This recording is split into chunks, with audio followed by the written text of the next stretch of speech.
काय ऐकली कधी तुम्ही ही कथा सात बेटांची? ह्या भूमीला साथ लाभली दर्याच्या लाटांची. कोणी म्हणे माया नगरी, कोणी मुंबई माता. इतिहासातून चला उलगडू आज ही विस्मय गाथा. ही कहाणी अज्ञात मुंबईची, ही कहाणी अज्ञात मुंबईची.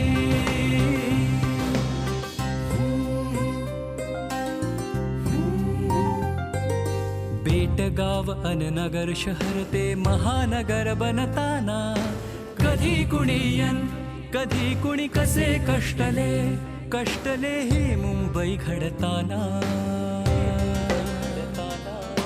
चला पाहूया काही खुणाच्या कथा सांगतील आता. इतिहासातून चला उलगडू आज ही विस्मय गाथा. ही कहाणी अज्ञात मुंबईची, ही कहाणी अज्ञात मुंबईची, ही कहाणी अज्ञात मुंबईची, ही कहाणी अज्ञात मुंबईची. श्रोते हो, नमस्कार.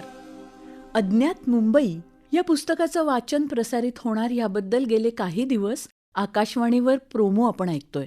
समाज माध्यमांवर त्याबद्दलची रील्स तुम्ही नक्कीच बघितली असतील.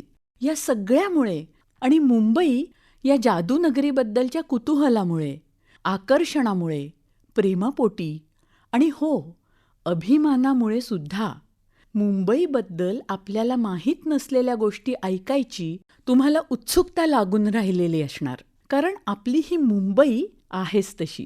इथे राहणारे कोणी या नगरीतल्या आपल्या गतकाळात रमतात, कोणी वर्तमानात खटपटीत असतात, तर कोणाला या नगरीतल्या उज्ज्वल उद्याची स्वप्न उमेद देतात.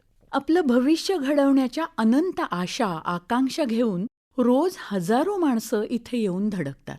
कामाच्या निमित्ताने आपण रोज बाहेर पडतो. CSMT स्टेशनसारख्या अनेक वास्तू, काळा घोडासारखी शिल्प रोजच्या रोज आपल्या मार्गात येतात. कधी राणीच्या बागेला, तिथल्या प्राणी संग्रहालयाला आपण आवर्जून भेट देतो. महालक्ष्मीचं आवर्जून दर्शन घेतो.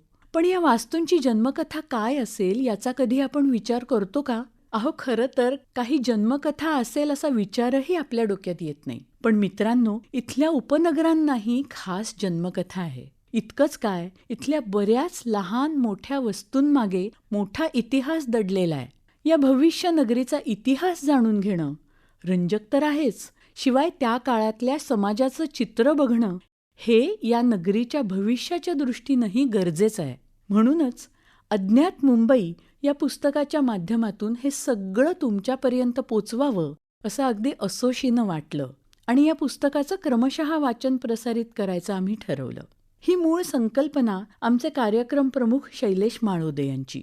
यासाठी पुस्तकाचे संशोधक वृत्तीचे आणि मुंबई प्रेमी लेखक नितीन साळुंखे यांनी सर्वतोपरी सहकार्य करून आकाशवाणीसाठी पुस्तकाची श्राव्य माध्यम स्नेही अशी पुनर्रचना केली.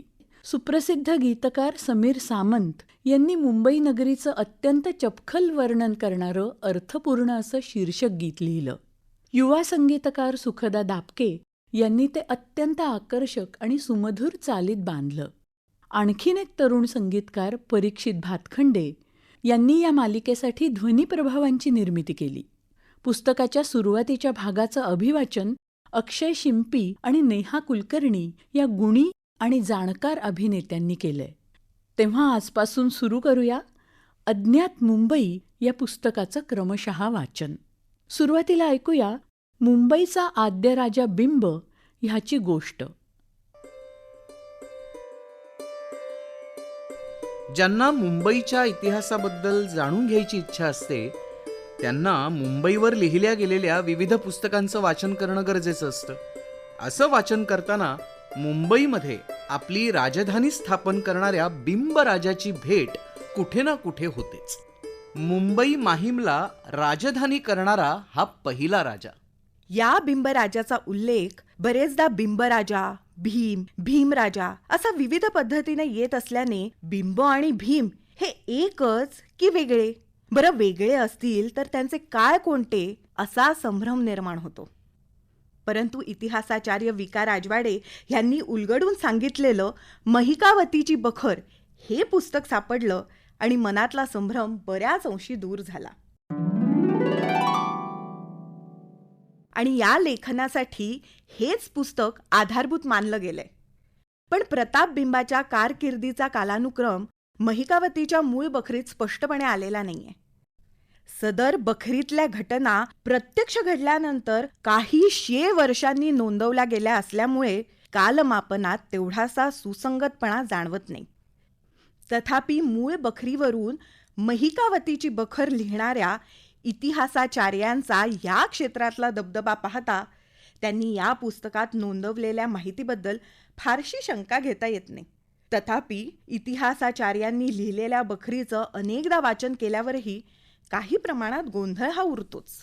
बखरीतल्या काही बाबींच्या पुष्टीकरता अशोक सावे यांचं त्याच नावाचं पुस्तकही संदर्भासाठी घेतलेलं आहे. सावे यांच्या मते आणखीही एक बिंब होता, पण तो शिलाहारांपैकी असून प्रतापबिंबाच्या पूर्वी होऊन गेला होता असं ते लिहितात. काही शिलालेखांवर त्या बिंबाचा उल्लेख सापडतो असंही सावेंनी म्हटलेलं आहे. पण मुंबईच्या संदर्भात ज्या बिंबाचा उल्लेख वारंवार येतो तो हा बिंब खचितच नसावा असं वाटतं. बखरीत नोंदवल्याप्रमाणे मुंबई माहीमवर वेगवेगळ्या कालावधीत एकूण 2 वेगवेगळ्या बिंबांनी राज्य केलं. यातला पहिला होता तो प्रतापबिंब, म्हणजे माहीम इथे राजधानी स्थापन करणारा पहिला राजा.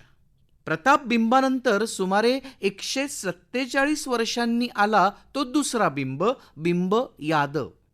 इतिहासाचार्यांची महिकावतीची बखर मात्र हे दोन्ही बिंब आणि त्या दोघांच्या दरम्यान असलेला 147 वर्षांचा कालपट बऱ्यापैकी उलगडून दाखवते.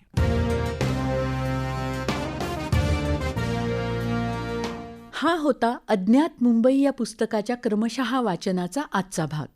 लेखक नितीन साळुंखे, वाचक अक्षय शिंपी आणि नेहा कुलकर्णी. शीर्षक गीत समीर सामंत. शीर्षक गीताचं संगीत सुखदा दापके. गायक मंदार पिलवलकर. ध्वनिप्रभाव परीक्षित भातखंडे. निर्मिती सहाय्य रोहिणी पाटील आणि क्षितिजा सहकारी. संकल्पना शैलेश माळोदे आणि सादरकर्त्या ज्योत्स्ना केतकर. पुन्हा भेटूया उद्याच्या भागात. नमस्कार.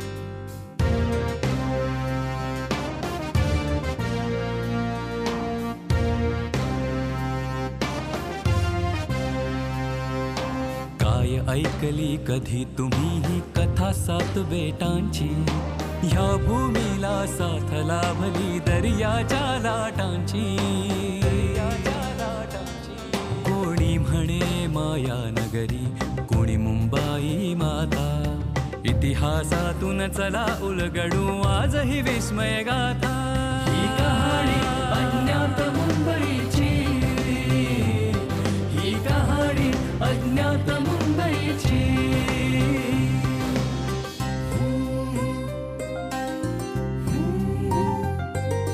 बेटगाव अन नगर शहर ते महानगर बनताना, कधी कुणी कधी कुणी कसे कष्टले ही मुंबई घडताना.